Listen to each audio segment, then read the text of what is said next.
Fala, turma! Voltamos agora com o nosso segundo bloco e continuaremos a analisar o Estatuto da Cidade, bem como o Plano Diretor. Eu lhes disse que o Plano Diretor é uma lei municipal. Agora, o que precisa ser observado para essa lei municipal ser criada e ter vigência? O Plano Diretor deve passar, antes da sua criação, por toda uma análise consultiva com a população que será impactada pela criação dessa lei municipal. Então, diz o Estatuto da Cidade que, antes de se fazer o plano, necessário realizar audiências públicas com a participação da população e de associações representativas, deve ser garantida publicidade a todos os documentos e informações produzidas, bem como deve-se garantir acesso de qualquer interessado a tais documentos e informações produzidas. Após essas etapas preliminares, ao se realizar o plano diretor, a Câmara Municipal e o prefeito devem levar em consideração que o plano diretor deve conter, no mínimo, a delimitação das áreas urbanas onde poderá ser aplicado o parcelamento, a edificação compulsória, considerando a existência de infraestrutura e demanda para a utilização. Segundo, deve constar no plano diretor disposições relativas ao direito de preempção, outorga onerosa do direito de construir, alteração no uso do solo, operações urbanas consorciadas e transferência do direito de construir. Todos estes que são instrumentos do Estatuto da Cidade, tá certo? Que nós falaremos já sobre eles. E um sistema de acompanhamento e controle. Não se esqueçam que o plano diretor é uma lei que deve ser criada e revista, ela não pode ser abandonada. Como ela serve para regular o desenvolvimento da cidade, o ordenamento da cidade, é claro que essa lei precisa passar por revisão. E essa revisão deve se dar pelo menos a cada 10 anos. A sua aprovação é por meio de lei, tá? Não é lei complementar, não é decreto, é lei ordinária municipal. Além do plano diretor, o Estatuto da Cidade prevê alguns outros instrumentos também, que não vem ao caso falarmos deles agora. Só estou trazendo essa lista para que vocês saibam que o Estatuto da Cidade é uma lei um pouquinho mais ampla do que especificamente falar sobre plano diretor.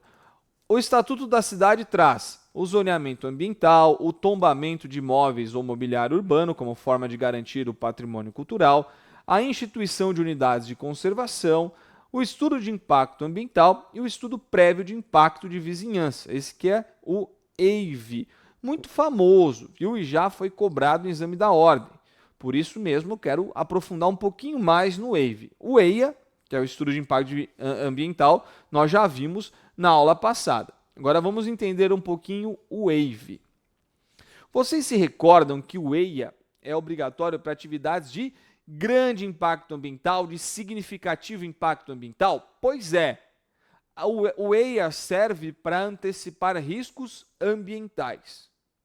O EIV, por sua vez, serve para antecipar riscos urbanísticos. Riscos para os vizinhos, para a população, e não riscos ambientais. Esses dois estudos, inclusive, podem ser apresentados concomitantemente. Pode ser que a autoridade administrativa entenda que, além do EIA, seja necessária a apresentação do EIV, ou, além do EIV, seja necessária a apresentação do EIA. Um não exclui o outro, tá? Isso já foi cobrado na OAB. Muito bem, o EIA deve ser apresentado antes da concessão de qualquer licença, tá? Então, ele é apresentado de forma preventiva. E ele deve levar em consideração os efeitos positivos e negativos do empreendimento.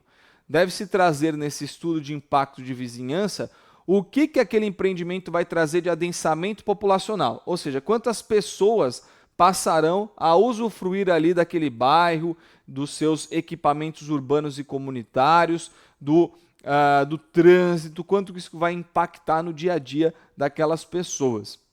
Tem que analisar também o uso e ocupação do solo, verificar se aquele empreendimento está na zona correta do plano diretor. Tem que analisar se haverá ou não valorização imobiliária. E aqui é importante, Porque, veja, se o Wave comprovar valorização imobiliária e essa obra for pública, por exemplo, pode gerar um tributo que é a contribuição de melhoria. Vocês estudaram aí com o Sabag, não é verdade? Que mais? Se esse empreendimento vai trazer geração de tráfego e demanda por transporte público, se ali na região tem ventilação e iluminação, e aqui nós estamos falando de ventilação e iluminação na cidade, hein? Não estou falando aqui num lugar fechado, não, estou falando na cidade. Vocês já pararam para pensar que cidade também precisa ter ventilação e iluminação? Nunca pararam para pensar nisso? É porque talvez nunca tenha ido numa cidade litorânea. Experimenta ir numa cidade litorânea em que se fizeram vários prédios assim na orla da praia, prédios altos.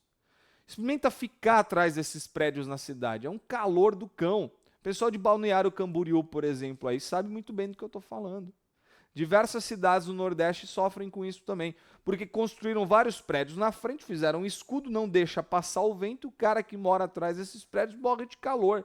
Fora que ele não tem não tem nenhum pouquinho de sol pegando lá na sua varanda para secar a roupa, né? Então tudo isso tem que ser levado em consideração. Todo mundo tem direito ao vento, todo mundo tem direito à iluminação. E também o impacto sobre a paisagem urbana, sobre o patrimônio natural e também sobre o patrimônio cultural. Todos os documentos que são elaborados, realizados, discutidos no âmbito do Wave devem ser publicizados e o Wave, como já lhes disse, não substitui o EIA, porque o Wave levanta os impactos urbanísticos, ao passo que o EIA levanta os impactos ambientais. Os outros instrumentos que podem estar previstos aí no plano diretor são instrumentos muito interessantes, que podem resolver problemas urbanos grandiosos e que talvez vocês ainda não tenham tido ciência desses caras aqui. O primeiro dos instrumentos que trago para vocês é o chamado direito de superfície. O proprietário pode conceder a outrem o direito de superfície do seu terreno, por tempo determinado ou indeterminado, mediante escritura pública registrada no cartório de registro de imóveis. O direito de superfície abrange o direito de utilizar o solo, o subsolo e o espaço aéreo relativo ao terreno, na forma estabelecida no ato que instituiu o direito de superfície. Ela pode ser gratuita ou onerosa. Então vejam bem, vamos supor que um proprietário não esteja dando devida função social ao seu imóvel. Não esteja edificando, não esteja parcelando o seu solo, fica lá com o terreno abandonadão. O que vai acontecer com esse cara? Vocês já aprenderam comigo que ele vai receber uma notificação, depois o IPTU vai vir uma porrada, vai subir, até que ele vai sofrer a desapropriação sanção. O proprietário não quer passar por tudo isso porque vai custar dinheiro para ele, ele vai perder dinheiro. Não é verdade? E se ele não tiver condições de edificar? Ele pode transferir para uma outra pessoa o direito de superfície desse terreno. E daí, ao invés de pagar mais caro o IPTU, de sofrer uma desapropriação sanção, ele pode, inclusive, ganhar um dinheirinho com a transferência desse direito de superfície. E a pessoa que recebe o direito de superfície, o que vai fazer ali naquele terreno? Vai edificar, vai parcelar, vai construir. E com isso vai afastar o risco de qualquer uma das sanções que poderiam ser aplicadas. O segundo instrumento previsto aí no Estatuto da Cidade, para o plano diretor, é o chamado direito de preempção, que nada mais é do que o direito de preferência, só que um direito de preferência que é exercido pelo poder público municipal. Vocês lembram lá da lei de locação, que existe o direito de preferência? Pois é, o direito de preempção, nesse caso aqui, do Estatuto da Cidade, é exercido pelo poder público. E daí, o poder público escolhe uma área em que ele queira exercer o seu direito de preferência. E essa área precisa estar indicada no plano diretor. E por que ele quer exercer o seu direito de preferência? De acordo com o artigo 26 do Estatuto da Cidade, o direito de preferência pode se justificar em qualquer uma dessas 8 situações aqui. Para regularização fundiária, para execução de programas habitacionais, para a constituição de reserva fundiária, para ordenamento e direcionamento da expansão urbana, para implantação de equipamentos urbanos e comunitários, para a criação de espaços públicos de lazer e áreas verdes, para a criação de unidades de conservação ou proteção de outras áreas de interesse ambiental, ou mesmo para a proteção de áreas de interesse histórico, cultural e paisagístico. Vejam só como que vai funcionar. A prefeitura coloca lá no plano diretor que tem interesse nessa área aqui, ó. Vou até passar um amarelinho aqui para vocês enxergarem. E daí, quando o particular quiser vender esse imóvel, a prefeitura terá a preferência. E tem a preferência por conta de cada uma dessas 9 justificativas que eu acabei de ler para vocês. Um outro instrumento é a outorga onerosa do direito de construir. Aqui, mais uma vez, o proprietário ele tem 2 terrenos. Em um dos terrenos, ele não tem interesse em construir, só que no outro ele tem interesse de construir mais do que a lei permite. Vocês sabem que o plano diretor ele traz áreas, ele traz o chamado coeficiente de aproveitamento básico, que é a relação entre a área edificável e a área do terreno. O que isso quer dizer? Quer dizer que você não pode construir para além desse coeficiente. Se você construir, a lei urbanística embarga a sua obra. Então peguem esse exemplo aqui que eu mostro para vocês. Ó, vamos supor que eu seja proprietário desse terreno aqui, esse retângulo aqui embaixo da construção. E aí eu quero construir um prédio de 6 andares. Vejam só. 1, 2, 3, 4, 5, 6. Só que a lei permite que eu só construa até 3 andares. 3 andares para mim é inviável. É inviável. Eu quero construir 6. O que eu faço? Eu entrego uma contrapartida, entrego um outro terreno, entrego alguma coisa para a prefeitura e com isso eu aumento o meu coeficiente de aproveitamento máximo. Aqui, por exemplo, ó, nessa ilustração, todos esses prédios cinzas queriam crescer até alcançar esse pavimento vermelho aqui. Estão enxergando? E, para tanto, esses prédios se juntaram e deram para a prefeitura esse terreno aqui, ó. E construíram nesse terreno quadras poliesportivas, um parque. Então, no momento em que esses particulares aqui fizeram essa compensação para o município, eles ganharam com isso um aumento do coeficiente básico de construção sobre os seus terrenos. Temos também um outro instrumento, também muito interessante, que são as operações urbanas consorciadas. É um acordo que o particular pode fazer com o poder público para a construção de equipamentos públicos, para trazer ganhos para a cidade. Então, pode-se fazer, por exemplo, escolas, pode-se fazer, por exemplo, hospitais, com a participação em consórcio dos particulares. Por fim, temos a transferência do direito de construir. Mais uma vez, um instrumento aqui que visa afastar o risco, né, de imóveis subutilizados, não utilizados ou não edificados. A transferência do direito de construir pode autorizar, por meio da transferência do direito de construir, perdão, a prefeitura pode autorizar o proprietário de um imóvel urbano, seja ele privado ou público, a exercer em outro local ou alienar mediante escritura pública o direito de construir previsto no plano diretor ou em legislação urbanística, quando o referido imóvel for considerado necessário para fins de equipamentos urbanos, preservação ou para servir de programas para regularização fundiária. Então, suponhamos que eu, Rafael, seja dono dessa área 1, só que o município entende que naquela área ali há um interesse para a construção de uma praça, para a construção de uma unidade de conservação, para a manutenção de uma unidade de conservação, para a implantação de equipamento urbano, e por isso o poder público me transfere o direito de construir para além do coeficiente básico em um outro terreno. Com isso, todo mundo ganha. A cidade ganha e o empreendedor também ganha. E aí, curtiram o Estatuto da Cidade? Pois é, era sobre isso que eu trouxe aqui para vocês para a gente conversar hoje. O próximo tema é uma bucha, hein? O próximo tema é da responsabilidade ambiental. Tema pesado, que caiu bastante aí nos últimos exames, em especial no último, né? 2 questões voltadas à responsabilidade ambiental. Então precisamos ficar atentos a essa temáticazinha aqui para não sermos surpreendidos. E para explicar a responsabilidade ambiental, eu dividi a nossa aula de hoje em partes. Vamos à primeira parte. Parte geral, regras gerais. Nesta primeira parte aqui, falaremos de todas as responsabilidades. A responsabilidade que pode ser civil, administrativa e penal. De acordo com o princípio do poluidor-pagador, que está descrito lá no artigo 225, parágrafo 3º, as condutas e atividades consideradas lesivas ao meio ambiente sujeitam os infratores, pessoas físicas ou jurídicas, às sanções penais e administrativas, independentemente da obrigação de reparar os danos causados.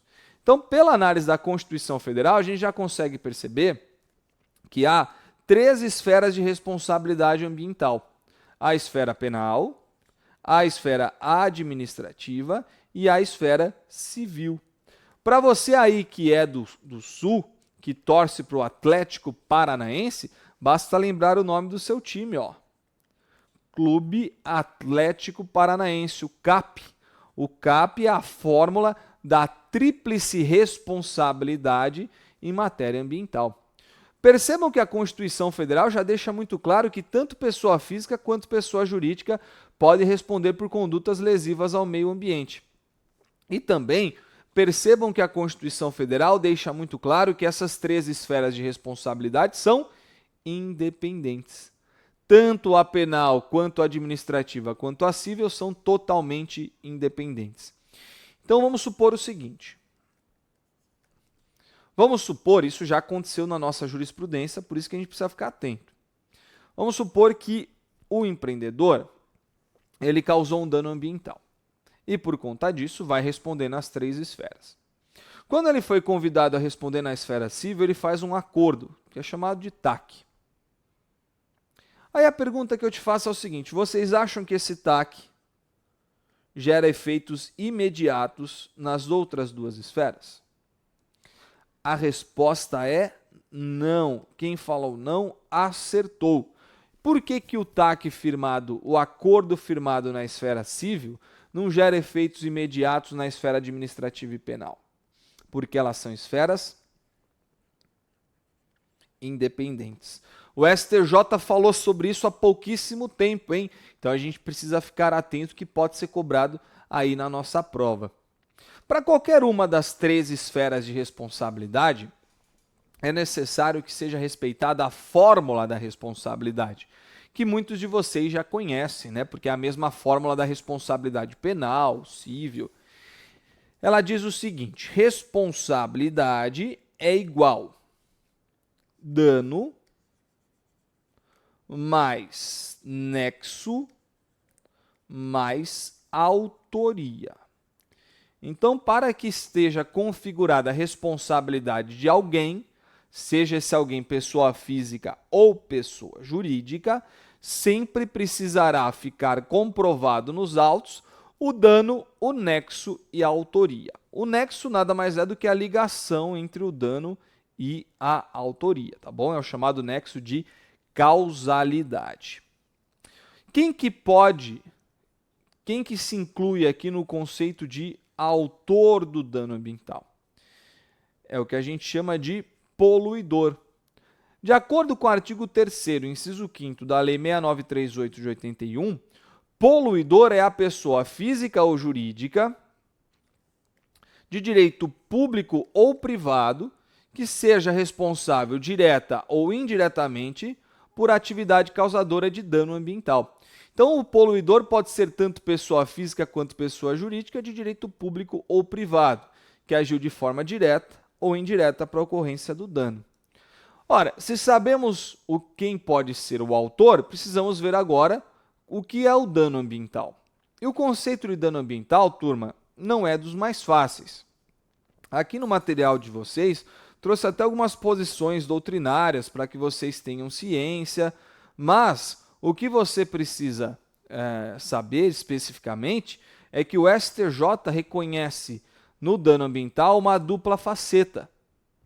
O dano ambiental ele pode ser individual ou ele pode ser coletivo. Dano ambiental individual é aquele perseguido pelo direito civil, pelas regras do direito civil, pelas ações de enunciação de obra nova e tudo mais. O que importa para nós é o dano ambiental coletivo, que é o dano ambiental analisado aqui no direito ambiental, que é tutelado por meio de ação civil pública, por meio de IMS coletivo, com a atuação especial do Ministério Público. Aquele dano ambiental individual lá é direito de vizinhança, tá? Vocês estudam o dano ambiental individual no direito civil ao conhecer o Código Civil. Quais são as características que definem o dano moral, o dano ambiental, coletivo? São essas aqui. Uma pulverização de vítimas, ou seja, você não consegue quantificar quantas pessoas são vítimas de um dano ambiental. Esse dano é de difícil reparação e há uma dificuldade de valorar esse dano.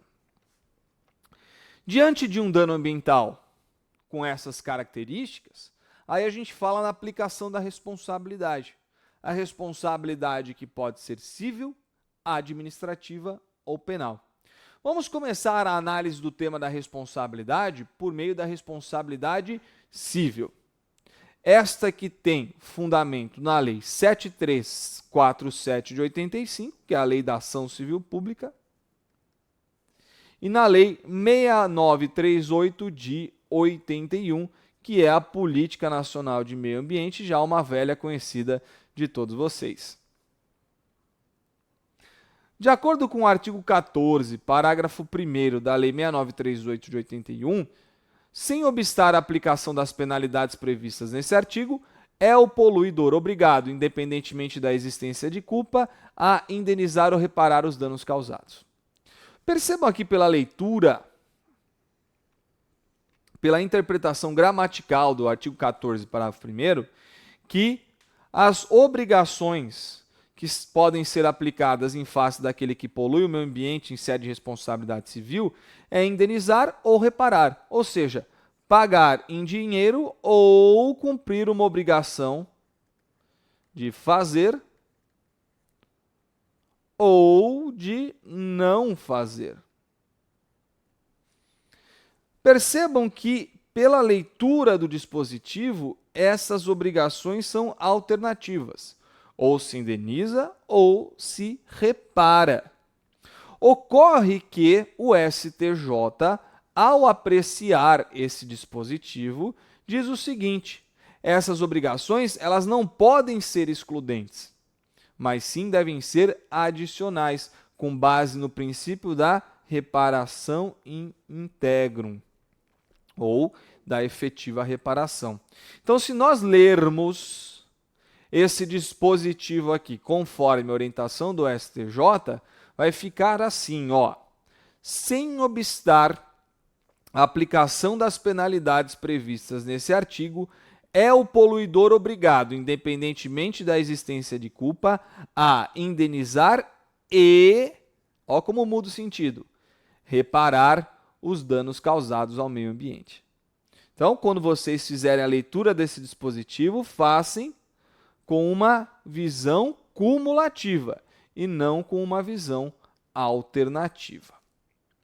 Já que se pode cobrar indenização deste poluidor, essa indenização ela pode ser pelos danos materiais que causou ao meio ambiente ou pode ser também pelos danos morais que causou ao meio ambiente. E aí, quando falamos em dano moral coletivo, não estamos falando em um dano que depende da comprovação da dor, da angústia, né? Mas sim de um dano moral aplicado a um direito da coletividade, a um grupo massificado. Esse dano moral coletivo aqui na área ambiental, ele se justifica porque o direito ambiental é intergeracional. Vocês se recordam quando nós estudamos o artigo 225 caput lá da Constituição Federal? E eu disse isso para vocês, que o direito ambiental ele é um direito intergeracional, é para as presentes e futuras gerações? Pois é, como resguardar o direito das futuras gerações? De acordo com o Superior Tribunal de Justiça, por meio dos danos morais coletivos. Perfeito? Então, os danos morais coletivos não pressupõem a comprovação de angústia, de sofrimento, mas sim pressupõem a característica da intergeracionalidade do dano ambiental. O direito, a responsabilidade civil ambiental, ela também tem outra característica, e que você pode retirar essa característica da leitura do artigo 14, parágrafo 1º. Vejam só, sem obstar a aplicação das penalidades previstas, é o poluidor obrigado, independentemente da existência de culpa. Quando esse dispositivo fala em responsabilidade independente da existência de culpa, ele está trazendo para nós aqui uma característica essencial da natureza objetiva, da responsabilidade civil, que é a sua natureza objetiva. Percebam, a responsabilidade civil é apurada independentemente da existência de culpa. Não precisa ficar comprovado culpa ou dolo nos autos. Não precisa. Por si só, o evento danoso gera a responsabilidade civil. Já ouviram falar em responsabilidade objetiva? Pois é, uma responsabilidade muito complexa e que gera o direito imediato ao cumprimento de uma ação. Aqui, como estamos diante de responsabilidade civil ambiental, ao cumprimento de uma obrigação de fazer, não fazer, ou mesmo, e até mesmo, né, de indenizar. Responsabilidade civil, ela é objetiva, ela independe da comprovação de dolo ou culpa. Estamos bem assim até agora? Difícil, né? Eu sei, eu deixei para essa última aula aqui temas sinistros, complexos, mas também por acaso a gente começou pela análise introdutória. Se a gente começa aqui, não por um acaso, né? Se a gente começa com responsabilidade lá no começo do curso, você já tinha desistido de mim sem dúvida nenhuma. A gente deixa essas questões mais complexas agora para o final, que você já conhece os princípios, a evolução do direito ambiental. Fechado assim? Então, vou partir para o nosso segundo intervalo da aula de hoje. Já já a gente volta. Até lá.